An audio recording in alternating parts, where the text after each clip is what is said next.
ಶತ್ರುತಾಪನಃ ನ್ಯಗ್ರೋಧೋ ದುಂಬರೋ ಯಸ್ಯಶ್ವಥ ಚಾಣೂರಾಂಧ್ರ ನಿಶೋಧನಃ. ಸುಲಭ ಎಂದರೆ ಅನನ್ಯ ಭಕ್ತಿಯಿಂದ ಸುಲಭವಾಗಿ ಪ್ರಾಪ್ತನಾಗುವವನು. ಆದ್ದರಿಂದ ಪರಮಾತ್ಮನು ಸುಲಭನು. ಸುವ್ರತಃ ಶ್ರೇಷ್ಠ ವ್ರತಗಳುಳ್ಳವ, ಸುಂದರವಾದ ವ್ರತಧಾರಣೆ ಮಾಡುವವ. ಸಿದ್ಧ ಸ್ವಯಂ ಸಿದ್ಧನಾದ ಅಪಾರವಾದ ಸಿದ್ಧಿಯುಳ್ಳವ. ಶತ್ರುಜಿತ ದೇವತೆಗಳ ಶತ್ರುಗಳನ್ನು ಗೆದ್ದವನು. ಶತ್ರುತಾಪನಂ ಶತ್ರುಗಳಿಗೆ ತಾಪವನ್ನುಂಟು ಮಾಡುವವ. ನ್ಯಗ್ರೋಧ ಎಲ್ಲರಿಗಿಂತಲೂ ಮೇಲಿರುವವ. ಉದುಂಬರಃ ಅನ್ನಾದಿಗಳಿಗೆ ಪೋಷಣೆ ಮಾಡುವ, ಆಕಾಶಾದಿ ಉತ್ಪತ್ತಿಗೆ ಕಾರಣ, ಎಲ್ಲರಿಗಿಂತ ಮೇಲೆ ನೆಲೆಸಿರುವವ. ಅಶ್ವಸ್ಥಃ ಅಶ್ವಥ ಎಂದರೆ ಕ್ಷಣಿಕವಾದ ಸಂಸಾರ, ಕ್ಷಣಿಕವಾದದ್ದು. ಸರ್ವವು ಭಗವಂತನಿಂದ ಹುಟ್ಟಿದೆ. ಆದ್ದರಿಂದ ಪರಮಾತ್ಮನಿಗೆ ಅಶ್ವಥನೆಂಬ ಹೆಸರು. ಚಾಣೂರಾಂಧ್ರ ನಿಶೋಧನಃ ಚಾಣೂರನೆಂಬ ಹಾಗೂ ಆಂಧ್ರ ಪ್ರದೇಶದ ಕಂಸಾದಿ ಮಲ್ಲರನ್ನು ಕೊಂದವನು. ಸಹಸ್ರಾರ್ಚಿ ಸಪ್ತಜೀವಃ ಸಪ್ತೈಧಾ ಸಪ್ತವಾಹನಃ ಅಮೂರ್ತಿರನಘೋಶ್ಚಿಂತ್ಯೋ ಭಯಕೃದ್ಭಯ ನಾಶನಃ. ಸಹಸ್ರಾರ್ಚಿ ಎಂದರೆ ಅನಂತವಾದ ಕಿರಣಗಳುಳ್ಳವ. ಸಪ್ತಜೀವ 7 ನಾಲಿಗೆಗಳುಳ್ಳವ. ಪರಮಾತ್ಮನಿಗೆ ಕಾಲಿ ಕರಾಲಿ ಮನೋಜೀವ. ಸುಲೋಹಿತ ಸುಧೂರ್ಮವರ್ಣೋ ಸುಲಂಗಿನಿ ವಿಶ್ವರುಚಿ ಎಂಬ 7 ನಾಲಿಗೆಗಳಿವೆ. ಸಪ್ತೈಧ ಅಗ್ನಿ ರೂಪದಿಂದ ಭಗವಂತನಿಗೆ 7 ರೀತಿಯಲ್ಲಿ ಜ್ವಾಲೆಗಳಿವೆ. ಸಪ್ತವಾಹನ 7 ವಾಹನಗಳು. ಸೂರ್ಯರೂಪಿಯಾದ 7 ಕುದುರೆಗಳು ವಾಹನಗಳು. ಅಲ್ಲದೆ ಭಗವಂತನಿಗೆ ಸಪ್ತಋಷಿಗಳೇ ವಾಹನ. ಅಮೂರ್ತಿ ಭಗವಂತನು ಮೂರ್ತಿರಹಿತ ಅಮೂರ್ತಿ. ಅನಗಃ ಕ್ಲೇಶ ಸಂಕಟ ರೋಗ ದುಃಖ ಪಾಪರಹಿತನು. ಅಚಿಂತ್ಯ ಚಿಂತೆಗಳಿಲ್ಲದವ. ಭಯನಾಶನ ಭಕ್ತರ ಜಯಗಳನ್ನು ನಾಶಪಡಿಸುವವನು.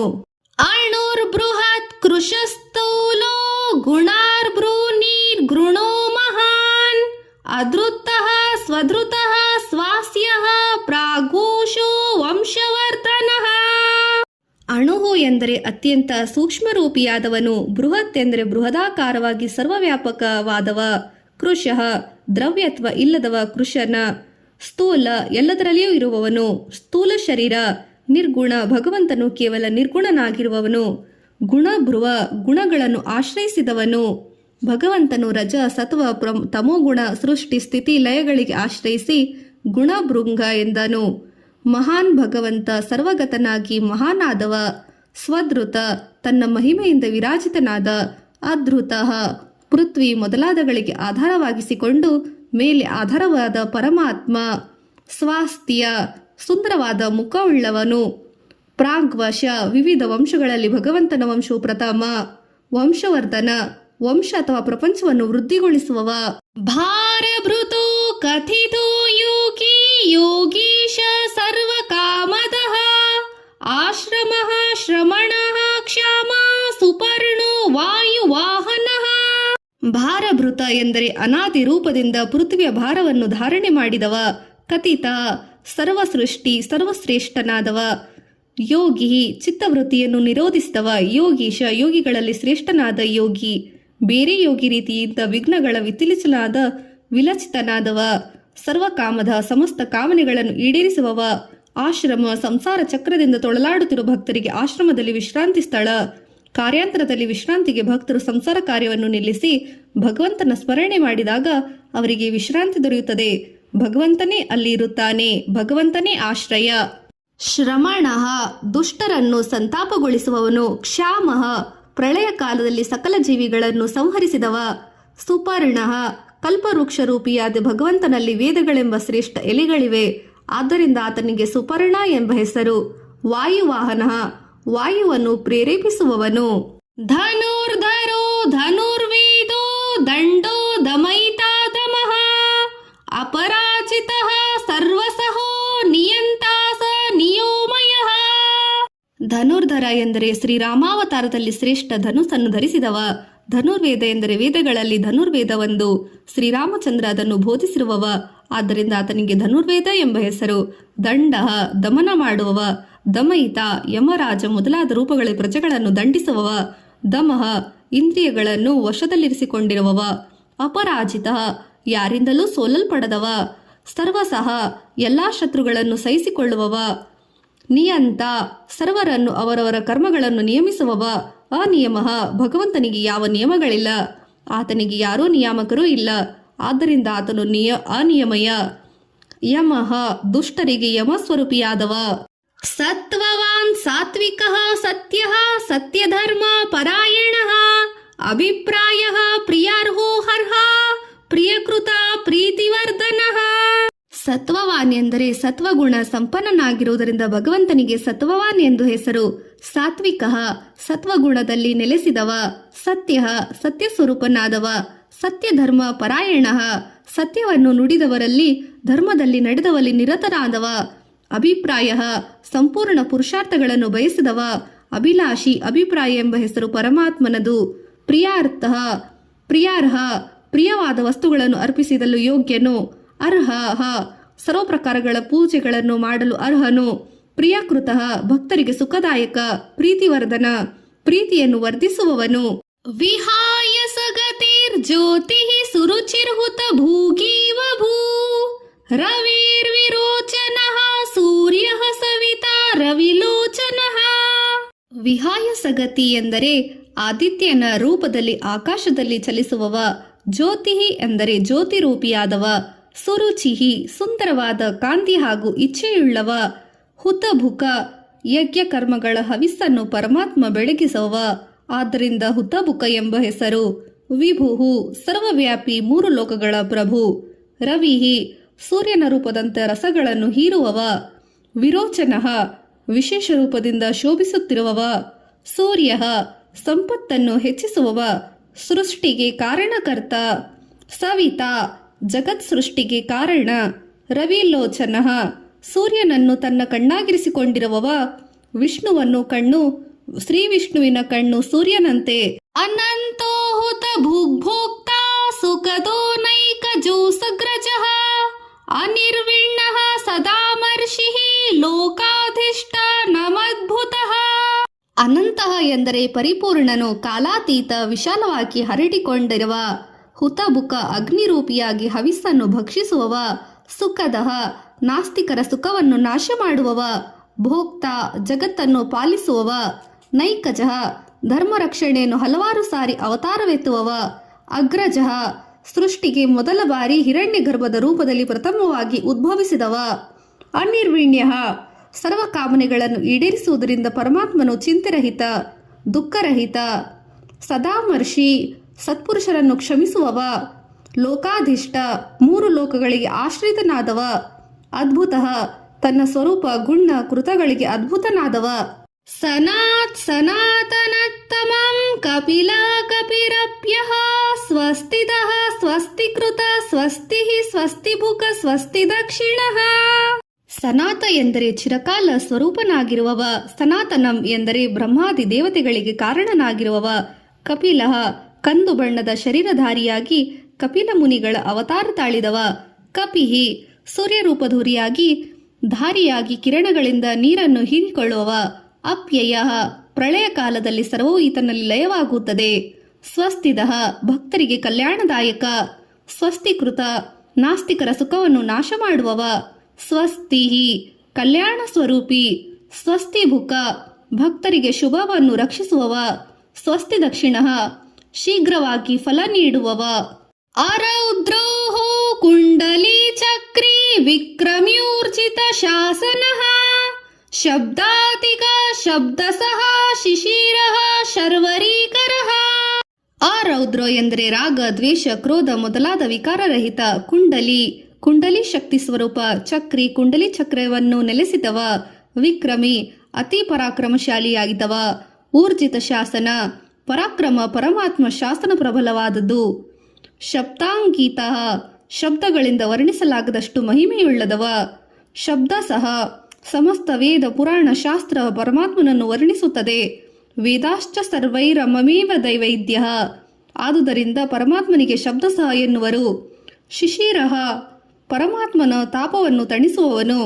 ಶರ್ವರೀಕರಃ ಭಕ್ತರಿಗೆ ಭಕ್ತಿ ಮತ್ತು ಮುಕ್ತಿಗಳನ್ನು ಅನುಗ್ರಹಿಸುವವ.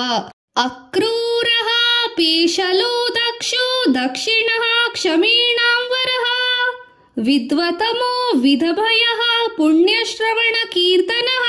ಅಕ್ರೂರಃ ಎಂದರೆ ಪರಮಾತ್ಮನು ಸಾತ್ವಿಕ ಮೂರ್ತಿಯಾದ್ದರಿಂದ ಆತನು ಕೋಪರಹಿತನು, ಕೋಪವಿರದ ಕಾರಣ ಕ್ರೌರ್ಯವಿರದವನು, ಹೀಗಾಗಿ ಅಕ್ರೂರ. ಪೇಶಲಃ, ಪರಮಾತ್ಮನ ದೇಹ ಮನಸ್ಸು ವಾಣಿ ಶೀಘ್ರ ಕ್ರಿಯೆಯಲ್ಲಿ ಸುಂದರವಾದವಾಗಿದೆ, ಅದ್ಭುತವಾಗಿದೆ. ದಕ್ಷಃ, ಪರಮಾತ್ಮನಲ್ಲಿ ಪೂರ್ಣ ಸಾಮರ್ಥ್ಯ, ಪೂರ್ಣ ವಿಕಾಸ, ಪೂರ್ಣ ಕ್ರಿಯಾಶಕ್ತಿ. ಆತನು ಸರ್ವ ಕಾರ್ಯಗಳನ್ನು ದಕ್ಷತೆಯಿಂದ ಮಾಡುವವನು. ದಕ್ಷಿಣಃ, ಪರಿಪೂರ್ಣ ಧೈರ್ಯಶಾಲಿ. ಕ್ರಮೇಣಾಂ ವರಃ, ಕ್ಷಮಾಶೀಲ ಶ್ರೇಷ್ಠನು. ವಿದ್ವತಂ, ಪೂರ್ಣ ಜ್ಞಾನಿ ಶ್ರೇಷ್ಠ. ವಿತಭಯ, ಭಯರಹಿತ, ನಿತ್ಯ ಮುಕ್ತ ಭಗವಂತ, ಯಾರಿಗೂ ಹೆದರುವುದಿಲ್ಲ.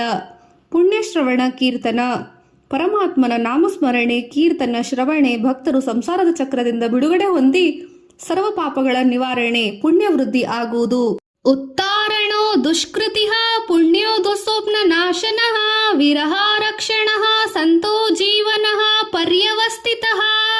ಉತ್ತಾರಣ ಎಂದರೆ ಭಕ್ತರ ಸರ್ವ ದುಃಖವನ್ನು ನಿವಾರಿಸುವ. ದುಷ್ಕೃತಿಃ, ಭಕ್ತರ ಸರ್ವ ಪಾಪಗಳನ್ನು ನಿವಾರಿಸಿ ಸನ್ಮಾರ್ಗ ಕರೆದೊಯ್ಯುವ. ಪುಣ್ಯ, ಪುಣ್ಯ ಸ್ವರೂಪ, ಪವಿತ್ರ. ದುಸ್ವಪ್ನ ನಾಶನ, ಭಗವಂತನ ಸ್ಮರಣೆ ಮಾಡಿದರೆ ಮುಂದೆ ಉಂಟಾಗುವ ಅನರ್ಥ, ದುಸ್ವಪ್ನ ನಾಶವಾಗುತ್ತದೆ. ವಿರಹ, ಭಕ್ತರಿಗೆ ಸದ್ಗತಿಯನ್ನು ಕೊಡುವ, ಮುಕ್ತಿದಾಯಕ. ಸನ್ಮಾರ್ಗದಲ್ಲಿ ತೋರುವವ. ರಕ್ಷಣ, ಭಕ್ತರಿಗೆ ರಕ್ಷಣೆ ಕೊಡುವವ, ಮೂರು ಲೋಕಗಳನ್ನು ರಕ್ಷಿಸುವವ. ಸಂತಹ, ಸಾಧು ಸನ್ಯಾಸಿಗಳ ರೂಪದಲ್ಲಿ ವಿದ್ಯೆ ವಿನಯವನ್ನು ವರ್ತಿಸುವವ. ಜೀವನ, ಸಕಲ ಪ್ರಾಣಿಗಳ ಪ್ರಾಣ ರೂಪದಲ್ಲಿ ನೆಲೆಸಿ ಅವುಗಳನ್ನು ಜೀವಿಸುವಂತೆ ಮಾಡುವವ. ಪರ್ಯವಸ್ಥಿತ, ಸಂಪೂರ್ಣ ವಿಶ್ವವನ್ನು ವ್ಯಾಪಿಸಿರುವವ. ಅನಂತ ರೂಪೋಸ್ನಂತ ಶ್ರೀರ್ಜಿತ ಮನ್ಯುರ್ಭಯಾಪಹ ಚತುರ್ಶ್ರೋ ಗಂಭೀರಾತ್ಮ ವಿದೇಶೋ ವ್ಯಾಧಿಶೋ ದಿಶಃ. ಅನಂತ ರೂಪ ಎಂದರೆ ಅಸಂಖ್ಯಾತ ರೂಪವನ್ನು ಧರಿಸಿದವ ಪರಮಾತ್ಮ, ವಿಶ್ವರೂಪ. ಅನಂತ ಶ್ರೀ, ಅನಂತವಾದ ಸಂಪತ್ತುಳ್ಳವ. ಜಿತಮನ್ಯು, ಕ್ರೋಧವನ್ನು ಗೆದ್ದವ. ಶಾಂತಮೂರ್ತಿ. ಭಯಾಪಹ, ಭಕ್ತರು ಈತನನ್ನು ಸ್ಮರಣೆ ಮಾಡಿದಾಕ್ಷಣ ಸಕಲ ಭಯವನ್ನು ದೂರ ಮಾಡುವವ. ಚತುರರ್ಷ, ಜೀವಿಗಳಿಗೆ ಅವರವರ ಕರ್ಮಾನುಸಾರ ಶುಭ ಫಲ ಪ್ರದಾನಿಸುವವ. ಗಂಭೀರಾತ್ಮ, ಸದಾಕಾಲ ಗಂಭೀರವಾಗಿರುವವ. ವಿದೀಶಃ, ಯೋಗ್ಯರಿಗೆ ಅನೇಕ ವಸ್ತು ಫಲಗಳನ್ನು ನೀಡುವವ. ವ್ಯಾಧೀಶಃ, ಇಂದ್ರಾದಿ ದೇವತೆಗಳಿಗೆ ಆಜ್ಞಾಕಾರಿ. ಪರಮಾತ್ಮ ದೊಡ್ಡ ಶಾಸಕ. ದಿಶಃ, ವೇದಗಳ ರೂಪದಲ್ಲಿ ಜೀವಿಗಳಿಗೆ ಕರ್ಮ ಹಾಗೂ ಫಲವನ್ನು ಉಪದೇಶಿಸುವವ. ಅನಾಧಿರ್ಭೋರ್ಭೋವೋ ಲಕ್ಷ್ಮೀ ಸುಮಿರೋ ರುಚಿರಾಂಗದಃ ಜನನೋ ಜನನ ಜನ್ಮಾದಿರ್ಭೀಮೋ ಭೀಮ ಪರಾಕ್ರಮಃ. ಅನಾದಿಹಿ ಎಂದರೆ ಆದಿ ಇಲ್ಲದವ, ಸರ್ವಕ್ಕೂ ಪ್ರಥಮ ಕಾರಣ. ಭೂರ್ಭುವಃ, ಪೃಥ್ವಿಗೆ ಆಧಾರನಾದ ಸಮಸ್ತ ಪ್ರಾಣಿಗಳಿಗೆ ಆಶ್ರಯ. ಲಕ್ಷ್ಮೀ, ಆತ್ಮವಿದ್ಯಾ ಶಕ್ತಿಯುಳ್ಳವ, ಶೋಭಾಯಮಾನವಾದ. ಸುವೀರಃ, ಶ್ರೇಷ್ಠವಾದ, ಶೂರವಾದ, ಸುಂದರ ವೀರಪುತ್ರವುಳ್ಳವ. ರುಚಿರಾಂಗದ, ಸುಂದರವಾದ ಸುಲಕ್ಷಣಗಳಿಂದ ಅಂಗಾಂಗಗಳು ಹೊಳೆಯುವುದು. ಜನನ, ಜನನಃ, ತಂದೆ, ಜನಕ, ಜೀವಿಗಳನ್ನು ಸೃಷ್ಟಿಸುವವ. ಜನನ ಜನ್ಮಾದಿಹಿ, ಈ ಅದ್ಭುತ ಜಗತ್ತಿಗೆ ಮೂಲ ಕಾರಣ, ಜೀವಿಗಳ ಉತ್ಪತ್ತಿಗೆ ಕಾರಣ. ಭೀಮಃ, ಪರಾಕ್ರಮಶಾಲಿ, ಭಯವನ್ನುಂಟು ಮಾಡುವವ. ಭೀಮ ಪರಾಕ್ರಮಃ, ಅಪಾರ ಪರಾಕ್ರಮಿ, ರಾಕ್ಷಸರಿಗೆ ಭಯವನ್ನುಂಟು ಮಾಡುವವ. ಪರಮಾತ್ಮನು ತನ್ನ ಪರಾಕ್ರಮವನ್ನು ತೋರುವವ. ಆಧಾರ ನಿಲಯೋ ಧಾತಾ ಪುಷ್ಪಹಾಸಃ ಪ್ರಜಾಗರಃ ಉಧರ್ವಗ ಸತ್ಪದಾಚಾರ ಪ್ರಾಣದಃ ಪ್ರಣವ ಪ್ರಣಃ. ಆಧಾರ ನಿಲಯ ಎಂದರೆ ಸರ್ವಕ್ಕೂ ಆಧಾರವಾಗಿರುವವ. ಸರ್ವಲೋಕಗಳಿಗೆ ಭಗವಂತ ಆಧಾರ. ಆಧಾರ ನಿಲಯ. ಅಧಾತ, ಯಾವುದರ ಮೇಲೂ ಆಧರಿಸಿಲ್ಲ, ಭಗವಂತನಿಗೆ ಆಧಾರವಿಲ್ಲ. ಪುಷ್ಪಹಾಸ, ಅರಳಿದ ಕಮಲದಂತಿರುವ ಮುಖವುಳ್ಳ, ಸದಾ ಮುಗುಳ್ನಗೆಯಿಂದಿರುವವ. ಪ್ರಜಾಗರಃ, ಭಕ್ತರ ರಕ್ಷಣೆಗಾಗಿ ಸದಾಕಾಲ ಜಾಗೃತನಾಗಿರುವವ. ಉದರ್ಗ, ವೃದ್ಧಿದಾಯಕ, ವರ್ಧಮಾನ. ಸತ್ಪದಾಚಾರ, ಒಳ್ಳೆಯ ಮಾರ್ಗವನ್ನು ತೋರುವವ. ಪ್ರಾಣದಃ, ಪ್ರಾಣದಾತ. ಪ್ರಣಃ, ಭಕ್ತರಿಗೆ ಕರ್ಮಗಳನ್ನು ಮಾಡಿಸುವವ. ಪ್ರಮಾಣಂ ಪ್ರಾಣನಿಲಯಂ ಪ್ರಾಣಭೃತ ಪ್ರಾಣಜೀವನಃ ತತ್ವಂ ತತ್ವ ವಿದೇಕಾತ್ಮ ಜನ್ಮ ಮೃತ್ಯು ಜರಾತಿಕಃ. ಪ್ರಮಾಣಂ, ವೇದ ಉಪನಿಷತ್ತು ಪ್ರಮಾಣಗಳಿಂದ ತಿಳಿಯಲ್ಪಡುವವ. ಪ್ರಾಣನಿಲಯ, ಸರ್ವಜೀವಿಗಳಿಗೆ ಆಶ್ರಯನು, ಜೀವವನ್ನು ಪ್ರಾಣವೆನ್ನುತ್ತಾರೆ. ಜೀವನು ಪರಮಾತ್ಮನಲ್ಲಿ ಲೀನನಾದರೆ ಆದ್ದರಿಂದ ಪರಮಾತ್ಮ ಪ್ರಾಣನಿಲಯ. ಪ್ರಾಣಭೃತ, ಜೀವಿಗಳನ್ನು ಅನ್ನದಿಂದ ಪೋಷಿಸುವವ. ಪ್ರಾಣಜೀವನ, ಸರ್ವ ಪ್ರಾಣಿಗಳಿಗೆ ಸಮಾನವಾಗಿ ಪ್ರಾಣವಾಯುಗಳಿಂದ ಧಾರಣೆ ಮಾಡಿದವ. ತತ್ವಂ, ತತ್ ಎಂದರೆ ಅದು, ತ್ವಂ ಎಂದರೆ ನೀನು. ಅವನೇ ನೀನು ಎಂದರೆ ಬ್ರಹ್ಮ, ಪರಮಾತ್ಮ ತತ್ವ, ತತ್ವವಿತ ನಿನ್ನ ಸ್ವರೂಪವನ್ನು ಅರಿಯು. ಏಕಾತ್ಮ, ಏಕನು ಆತ್ಮ, ಜನ್ಮ ಮೃತ್ಯು ಜರಾಗತಿ, ಜನನ ಪೃಥ್ವಿ ನಾಶ ಮರಣ ಮೊದಲಾದ ವಿಕಾರವನ್ನು ಮೀರಿ ನಿಂತವ ಪರಮಾತ್ಮ. ಭೂರ್ಭುವ ಸ್ವಸ್ತರುಸ್ತಾರಃ ಸವಿತಾ ಪ್ರಪಿತಾಮಹಃ ಯಜ್ಞೋ ಯಜ್ಞಪತಿರ್ಯಜ್ವಾ ಯಜ್ಞಾಂಗೋ ಯಜ್ಞವಾಹನಃ. ಭುಹು ಭುವ ಸ್ವಹ ತರುಹು, ಮೂರು ವ್ಯಾವೃತಿಗಳಿಂದ ಮೂರು ಲೋಕಗಳನ್ನು ವ್ಯಾಪ್ತಿ ವೃಕ್ಷದಂತೆ ನಿಂತಿರುವ ಪರಮಾತ್ಮನು ಜಗದ್ಯಕ್ಷನು. ತಾರಹ, ಭಕ್ತರನ್ನು ಸಂಸಾರ ಸಾಗರದಿಂದ ಪಾರು ಮಾಡುವವ. ಸವಿತಾ, ಸರ್ವರಿಗೂ ತಂದೆಯಾದವ. ಯಜ್ಞ, ಯಜ್ಞರೂಪಿಯಾದವ. ಯಜ್ಞಪಿತಃ, ಯಜ್ಞಗಳ ಯಜಮಾನ, ಯಜ್ಞಗಳ ಸ್ವಾಮಿ. ಯಜ್ವ, ಯಜ್ಞಗಳನ್ನು ಮಾಡಿದವ. ಯಜ್ಞಾಂಗ, ಯಜ್ಞದ ಭಾಗವಾದವ. ಯಜ್ಞವಾಹನ, ಯಜ್ಞಗಳ ಮೂಲಕ ಪ್ರಾಪ್ತವಾಗುವವ. ಯಜ್ಞ ಭೃದ್ಯಜ್ಞ ಕೃತ್ಯಗ್ನಿ ಯಜ್ಞ ಭುಗ್ಯಜ್ಞ ಸಾಧನಃ ಯಜ್ಞಾಂತ ಕೃತ್ಯಜ್ಞ ಗುಹ್ಯಮನ್ನ ಮನ್ನಾದ ಏವ ಚ. ಯಜ್ಞಭೃತ ಎಂದರೆ ಯಜ್ಞವನ್ನು ಧಾರಣೆ ಮಾಡುವವನು ಹಾಗೂ ಪಾಲಿಸುವವನು. ಯಜ್ಞಕೃತ ಎಂದರೆ ಯಜ್ಞವನ್ನು ಮಾಡಿದವನು. ಯಜ್ಞಿ ಎಂದರೆ ಯಜ್ಞದಲ್ಲಿರುವವ, ಯಜ್ಞಗಳ ಪರಮಾತ್ಮನ ಅಂಶಗಳು. ಯಜ್ಞಭುಕ, ಯಜ್ಞಗಳನ್ನು ಭೋಗಿಸುವವ. ಯಜ್ಞ ಸಾಧನ, ಯಜ್ಞಗಳ ಮೂಲಕ ಪ್ರಾಪ್ತನಾಗುವವ. ಯಜ್ಞಾಂಕೃತ, ಯಜ್ಞಗಳನ್ನು ಪೂರ್ತಿ ಮಾಡುವವ, ಯಜ್ಞಗಳ ಫಲವನ್ನು ನೀಡುವವ. ಯಜ್ಞಗುಹ್ಯಂ, ಯಜ್ಞಗಳ ರಹಸ್ಯವನ್ನು ಗೂಢವಾಗಿರಿಸುವವ. ಅನ್ನಂ, ಅನ್ನದ ರೂಪದಲ್ಲಿ ಜೀವಿಗಳನ್ನು ಭಕ್ಷಿಸುವವ. ಅನ್ನಾದ ಏವಚ, ಅನ್ನವನ್ನು ಭಕ್ಷಿಸುವವನು. ಅವನೇ ಪೂರ್ಣ ಜಗತ್ತು ಪರಮಾತ್ಮ ಅನ್ನರೂಪವಾಗಿದೆ. ಆತ್ಮಯೋನಿ ಸ್ವಯಂ ಜಾತೋ ವೈಶಾಖಾನಃ ಸಾಮಗಾಯನಃ ದೇವಕೀ ನಂದನ ಸೃಷ್ಟ ಕ್ಷಿತೀಶಃ ಪಾಪನಾಶನಃ. ಆತ್ಮಯೋನಿ, ಜಗತ್ ಸೃಷ್ಟಿಗೆ ಕಾರಣನು. ಆತ್ಮವೇ ಜಗತ್ತಿಗೆ ಯೋನಿ ಅಂದರೆ ಉಪದಾನ ಕಾರಣ. ಸ್ವಯಂ ಜಾತ, ತನ್ನಿಂದ ತಾನೇ ಹುಟ್ಟಾದವನು, ಸ್ವ ಇಚ್ಛೆಯಿಂದ ಜನಿಸಿದವ. ವೈಶಾಖನಃ, ವರಾರೂಪ ತಾಳಿದವ. ಸಾಮಗಾಯನಃ, ಸಾಮಗಾಯನ ಪ್ರಿಯದಾದವ, ಆನಂದದಿಂದಲೇ ಸೃಷ್ಟಿ ಮಾಡಿದವ. ದೇವಕೀ ನಂದನಃ, ದ್ವಾಪರಯುಗದಲ್ಲಿ ದೇವಕಿಗೆ ಪುತ್ರನಾದವ. ಲೋಕಪಾಲಕ, ಸರ್ವಾಂತರ್ಯಾಮಿ. ಸೃಷ್ಟ, ಸಕಲ ಲೋಕಗಳನ್ನು ಸೃಷ್ಟಿಸಿದವ. ಕ್ಷಿತೀಶಃ, ಲಕ್ಷ್ಮೀಪತಿ, ಭೂಮಿಗೆ ಒಡೆಯ. ಪಾಪನಾಶನಃ, ಪಾಪಗಳನ್ನು ನಾಶ ಮಾಡುವವ. ಶಂಖ ಬೃನಂದಕಿ ಚಕ್ರೀ ಶಾರ್ವೂಗ ಧನ್ವಾ ಗದಾಧರ ರತಾಂಗಪಾಣಿ ರಕ್ಷೋಭ್ಯಂ ಸರ್ವ ಪ್ರಹರಣಾಯುಧಃ. ಶಂಖಭೃತ ಎಂದರೆ ಪಾಂಚಜನ್ಯವೆಂಬ ಶಂಖವನ್ನು ಧರಿಸಿದವ. ಅಭಯಹಸ್ತ, ನಂದಕಿ, ನಂದಕವೆಂಬ ಕತ್ತಿಯನ್ನು ಹಿಡಿದಿರುವ. ಚಕ್ರಿ, ಸುದರ್ಶನ ಚಕ್ರವೆಂಬ ಧರಿಸಿದವ. ಶಾವೋರ್ಗ ಧನ್ವಾ, ಶಾವೋರ್ಗವೆಂಬ ಬಿಲ್ಲನ್ನು ಹಿಡಿದಿರುವ. ಗದಾಧರ, ಕಾಮೋದಕವೆಂಬ ಗದೆಯನ್ನು ಹಿಡಿದಿರುವವ. ಅಕ್ಷೋಭ್ಯ, ಎಂದಿಗೂ ಕ್ಷೋಭೆಯನ್ನು ಹೊಂದಿದವ. ಸದಾ ಶಾಂತಮೂರ್ತಿ. ರತಾಂಗಪಾಣಿ, ರತಾಂಗವೆಂಬ ಚಕ್ರವನ್ನು ಕೈಯಲ್ಲಿ ಹಿಡಿದಿರುವವ. ಸರ್ವಪ್ರಹರಣಾಯುಧ, ಸರ್ವ ರೀತಿಯ ಆಯುಧವನ್ನು ಧರಿಸಿದವ. ಸರ್ವ ಪ್ರಹರಣಾಯುಧ ಓಂ ನಮ ಇತಿ. ಇತಿ ಶ್ರೀ ವಿಷ್ಣು ಸಹಸ್ರನಾಮ ಸ್ತೋತ್ರಂ ಸಮಾ